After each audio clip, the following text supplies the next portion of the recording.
আপনারা দেখেছেন মোবাইলে ছুটছে রাজস্থানের একটা মেয়ে 9 বছরের মেয়ে বাচ্চা পয়দা করেছে, তার নিজের আপন ভাই 11 বছরের ছেলে তাকে প্রেগনেন্ট করেছে। খবরটা সত্য না মিথ্যা জানি না, 3 দিন থেকে মোবাইলে ছুটছে, তাই ফেসবুকে দেখতে পেলাম। এখন বলুন, এখন মুসলমান যদি অপরাধী হয় 15 বছরে বিয়ে দিয়ে তাহলে 9 বছরে প্রেগনেন্ট করলো, এটা কোন ধর্মের মানুষ আমি আপনাদের কাছে জানতে চাই। এটা অমুসলিম। বড় কষ্ট লাগে কি জানে, মাঝে মাঝে বিড়ালু মাছ খেয়ে যায়, দোষ হয় কার? মাছরাঙা। কথাটা বুঝতে পারেন? মাছরাঙার দোষ হয়, দোষ সবারই আছে। যেমন আপনি দেখুন তাকিয়ে, মুসলমান 10-10 বাচ্চা পয়দা করতে हैं। বিহারের উত্তর প্রদেশের একটা ভদ্র মহিলা, আমি তাকে ভদ্রই বলবো, কেন আমার কাছে সে ভদ্র, সে অভদ্র তার ভাষাতে, আমার কাছে সে ভদ্র মহিলা। সে বলছে সুয়ার 10 বাচ্চা পয়দা করতে। কারা? কি নাম বলেছে? সুয়ার। সুয়ার 10 বাচ্চা পয়দা করती, लेकिन शेर 2 बच्चा 1 बच्चा पैदा करती। সে নিজেকে বলেছে যে আমরা হচ্ছি বাঘ, দুটো করে বাচ্চা পয়দা। আচ্ছা, বাঘটা মানুষ না জানোয়ার? শুয়োরটাও জানোয়ার, তুই তো জানোয়ার। তাই কথা বুঝতে পারেন? অনেকজন বলে, একজন ফেসবুকে লেগেছে একটা জিলাপি হুজুরের লেগে বাঘের বাচ্চা, বলে খেপা, বাঘের বাচ্চা মানে জানোয়ারের বাচ্চা, ওটা বাঘের বাচ্চা বলতে নেই। খুশি হয় আমার ভাই, ভালো করে রাখবে। যদি 10টা ছানা 10টা বাচ্চা মুসলিম পয়দা করে যদি শুয়োরের জাত হয়, কবিগুরু রবীন্দ্রনাথ ঠাকুর বাপের 14 নম্বর সন্তান, তার বাপকে কি বলবে? কথাটা আমি ধরলাম, সত্যটা মিথ্যা। তিনি আমাদের কাছে কবি, বিশ্বকবি কবিগুরু রবীন্দ্রনাথ ঠাকুর বাপের 14 নম্বর সন্তান। তার আব্বা মাকে তুমি কি বলবে একটু আমাকে জানিয়ে দাও। বড় কষ্ট লাগে, দুঃখ লাগে। ভাষা বললে ভেবে বলতে হবে, ফতোয়া দিলে ভেবে দিতে হবে। আমার কাছে যেন ছুটে না চলে আসে, আমার কাছে যেন ধাক্কা না খায়। ওই জন্যে শুনে রেখে দেন, হাজার হাজার মুসলিম যুবক যুবতী স্কুল কলেজ ইউনিভার্সিটিতে যাওয়ার পরে তাদের আকীদা, ঈমান সবকিছু ধ্বংস হয়ে গেছে। করেছে কে? বেঈমান আর কাফের। আমি তার প্রমাণ আজকে দিয়ে যাব আপনাদের কাছে, আপনাদের চোখটা খুলে দিয়ে যাব। আমি এখনো বক্তব্য শুরু করিনি। শুরু করেছি না, বক্তব্য কোথায় শুরু করেছি? আমার বক্তব্য সবাই নিতে পারবে না, অনেকজন নিতে পালাবে। যাই হোক, আমি যেটা ভূমিকা তৈরি শুরু করেছি, 1 নম্বর হচ্ছে রূহ। এটা আল্লাহর। আমাদের জীবনে যেটা রূহ আছে এটা আল্লাহ। আমাদের শরীরের মধ্যে সবথেকে দামি পার্সেল নাম কি? যেটা দামি মূল্যবান পার্স, সেটা কি? সেটাই রূহ। এই মোবাইলটা চলছে কিসের মাধ্যম দিয়ে? সিমটা অরিজিনাল নয়, আর যে আসল রূহটা সেটার নাম হচ্ছে ব্যাটারি। ব্যাটারি না থাকলে মোবাইলটা চলবে? চলবে না। তাহলে অরিজিনাল কাজ হচ্ছে ব্যাটারি। সে গোটা সমস্ত পার্টসকে পরিচালনা করছে তার কারেন্টের মাধ্যম দিয়ে। আমাদের শরীরের মধ্যে সবথেকে দামি পার্টসের নাম হচ্ছে রূহ, যে মানুষকে জীবিত রেখেছে এবং পরিচালনা করছে। আমার ব্রেন, বিবেক, বুদ্ধি, হাত সবকিছু পরিচালনার নাম হচ্ছে রূহ। এই রূহটাই আল্লাহর কবজায়। নাম্বার 2, শরীর। এটা পোকামাকড়ে। আমরা কবরে যাওয়ার পরে কে খায়? পোকামাকড়ে। তাহলে আপনার রইল কি? শুধুমাত্র কর্ম, আমলটা।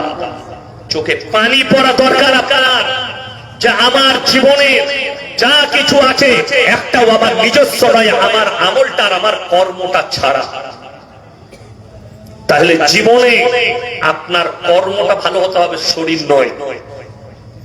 আপনার কর্ম ভালো হতে হবে, কর্মটা সুস্থ হতে হবে। ওই জন্য সবাই কর্ম ভালো করবো বলুন ইনশাআল্লাহ। এরপরে আমি আলোচনা করব 3টে পাপ আল্লাহর কাছে সবথেকে বড় নিকৃষ্ট পাপ। কটা বললাম বাবা? 3। নাম্বার 1, শিরকের পাপ। কিসের পাপ বললাম? শিরকের পাপ। আল্লাহ ব্যতীত কেউ কি ভালো মন্দের মালিক মনে করে? আল্লাহর যে ক্ষমতা, সে ক্ষমতা কোন মানুষের আছে, কোন গাছের আছে, কোন বস্তুর আছে, এইটা ভাবা শিরক। এবং কোন সৃষ্টির উপরে আকীদা আনা যে এটার দ্বারা আমি উপকার পেতে পারি, যে উপকার আল্লাহ করে, এটা হচ্ছে শিরক। আমার বন্ধুগণ, আমার ভাই, এই মারাত্মক পাপ আল্লাহ ইচ্ছা করলেন সব গুনাহ ক্ষমা করে দিবেন।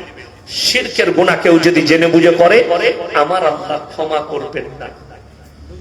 আজকে দেখুন না আমাদের সমাজে, আপনি দেখলে তাকিয়ে দেখতে পাবেন এই জালসায় এতগুলো মানুষ বসেছে।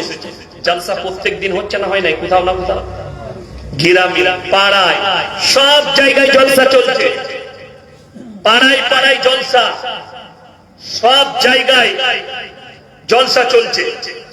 কিন্তু কথা হচ্ছে এত জলসা। আমার বাড়ির কাছে পৈনানে হুগলিতে ইজতেমা হলো, ডাক্তার বাবুর বাড়ির কাছে 2 কোটি লোক দোয়ায় শামিল হয়েছে। কত কেঁদেছে, মসজিদে কত নামাজ পড়ছে, জলসায় কত সুবহানাল্লাহ বলছে। তারপরও আমরা নাকাম আর বেঈমান কাফেররা কামিয়াবি লাভ করেছে। যদি বলেন কেমন করে? সুদ হারাম না হালাল? হারাম। প্রত্যেকটা বাড়িতে সুদ ঢুকিয়েছে বেঈমান কাফেররা। আশা করি আপনাদের এলাকায় বন্ধন লোন, গ্রুপ লোন নাই? আছে তো? এরপর এই বায়ান করলে মেয়েরা বলবে, আটপুরের বেটা মৌলবীকে কে দাও দিল? বলবে না? বলবে না? তোমরা গালি দিলে সুদ কখনো হালাল হবে? কথা বলে আমাকে গালি দাও। আল্লাহর কসম করে বলছি, সুদকে যদি এই স্টেজে তোমার জানা মতো কোন বাপের বেটা মৌলবী থাকে, তাকে নিয়ে আসুন, ক্যামেরা চলছে, বাই ক্যামেরা, সে বলবে গ্রুপ লোন আর বন্ধন লোন জায়েজ আছে শরীয়তে, আমি আজ সমাজের মুখে জীবনে কথা রাখবো না। নিয়ে এসো, কোন বাপের বেটা মৌলবী থাকলে সে জায়েজ করে দিবে। দেখি সে কে, দেখি তার দম কত। হারামকে হালাল কেউ করতে পারে? আপনি নামাজ পড়ে আপনার বউ গ্রুপ লোন করে, আপনি নামাজ পড়ে আপনার বউ বন্ধন লোন করে, আর আপনি বলছেন আমার থেকে মুমিন কেউ নেই, আমি 5 ওয়াক্তের নামাজ পড়ি। নামাজ পড়লে কি হবে? তারপরেও তুমি দায়ুস। দায়ুস মানে সে যে নিজের পরিবার, বিবি, বিটি, বোন, তাদের উপরে উদাসীন। তারা নামাজ পড়ে না, পর্দা করে না, বেপর্দায় চলে, তারা রাস্তাঘাটে বেপর্দায় চলে, তারা জিনায় লিপ্ত হয়, দেখার পর অন্ধ সেজে থাকে। আর এ দায়ুস কোনদিন জান্নাতে প্রবেশ করবে না। নামাজ আপনি পড়ছেন, জান্নাত পাবেন কিনা আপনি একবার চিন্তা করেছেন? এখন অনেক মহিলা, অনেক পুরুষ বলবেন, হুজুর আপনারা খেতে পান, লোকের ঘরে খান, আমার অভাব যাচ্ছে, আমি গ্রুপ লোন নেবো না, তো কি করবো? ভেবে দেখবে, একটা লোক টোটো চালায়, প্রত্যেক দিন এখান থেকে বহরমপুর যায়, বহরমপুর থেকে লোক নিয়ে আসে, পার ডে 1000 টাকা ইনকাম করে, মাসে 30,000, 5,000 টাকা আপনি বাদ দিয়ে দেন। কিসে? 5,000 টাকা বাদ গেল তার কারেন্টের বিলে, ব্যাটারি চার্জে, তার কাছে খাঁটি 25,000 টাকা। তারপর তার বরকত নেই। তারপর বউকে বলছে গ্রুপ লোন লে আর বন্ধন লোন লে। আর আপনি অবাক হবেন, আল্লাহ রাসূল সাল্লাল্লাহু আলাইহি সাল্লামের হাদিস শোনাবো। নবীজি বললেন, যারা আল্লাহর রাস্তায় দ্বীনের পথে থাকবে, আল্লাহ মৃত্যুকাল পর্যন্ত তাদেরকে ইজ্জতের রুজি দান করবেন। জোরে বলুন সুবহানাল্লাহ। মসজিদের ইমামদের বেতন 30,000 কোথাও আছে? কথা বলে না? নাই।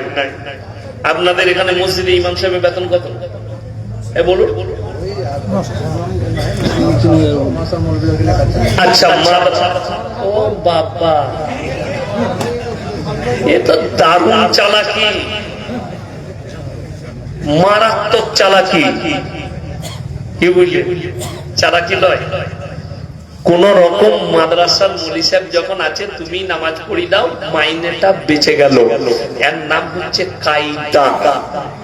কোরআনে আছে, ফাইন কানা লাকুম কাইদুন ফাকিদুন, যত কায়দা দুনিয়াতে চালাবে চালিয়ে দাও, আল্লাহর কসম আল্লাহর সামনে কোন রকমের কারো কোনো কায়দা কাজ করবে না। হ্যাঁ, যারা মনে করছেন মসজিদের কমিটিতে আছি, সুযোগ পেয়েছি মাদ্রাসার মৌলী সাহেব দিকে দিয়ে ফ্রি পয়সায় নামাজ পড়িলাম, মসজিদে মাদ্রাসায় তো বেতন পাচ্ছে, আর দিবার দরকার নেই, তুমি কিয়ামতের দিনে বুঝতে পারবে তোমার সেক্রেটারি বেরিয়ে। আমি বলি বলে দে কোন মৌলবি এখানে মাদ্রাসার শিক্ষক আছে, আজকে দুঃখের বিষয় শুনেলেন, এই যে মৌলবি দিকে দেখছেন সাদা পোশাক পরা জামা, আমাদের জামা এটা কোটি টাকার মালিক নয়, এটা হচ্ছে খালি ইখলাসের বরকত। আমরা মাদ্রাসার মৌলী সাহেবরা চাইলে এরা ব্যবসা করতে পারত তোমার মতন, এরাও আটা চালাতে পারত তোমার মতন, কিন্তু এরা করেনি কেন?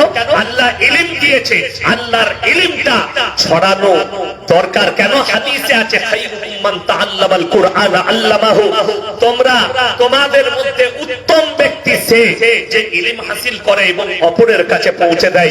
এইটা দুনিয়াতে সব থেকে বড় যতগুলো সাদকা আছে, মারাত্মক সাদকা হচ্ছে যারা ইলম হাসিল করে এবং অপরের কাছে পৌঁছে দেয়। এই মাদ্রাসার মৌলী সাহেবকে ক টাকা মূল্য দিতে পারে? তারপরেও মৌলবীর সাদা জামা। আচ্ছা বলুন, আপনাদের এখানে কোটিপতি লোক মরে গেলে জানাজার নামাজ কে পড়ায়? আইসি সাহেব আসবে তো জানাজা পড়াতে? তবে তবে কে আসবে? মমতা খালা?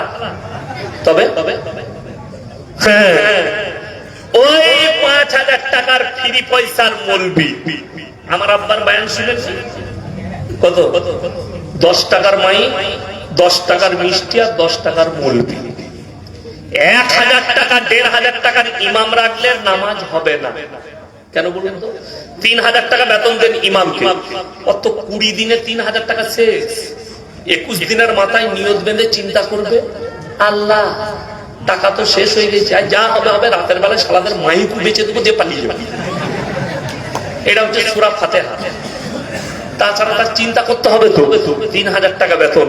ভেবে আপনার ছেলে কেরলে কাজ করে, লিভার ৫০০ টাকা দিন পায়, আর ইমাম ২৪ ঘন্টা আপনার মসজিদে ডিউটি করে, আপনি সুযোগ খুঁজে। ওই জন্য আমার একটা জলসা ভাইরাল হয়েছে, অনেকজন গালিও দিচ্ছে যে এরা যদি পেটে ভাতে পায় টাকাতে আর যাবে না।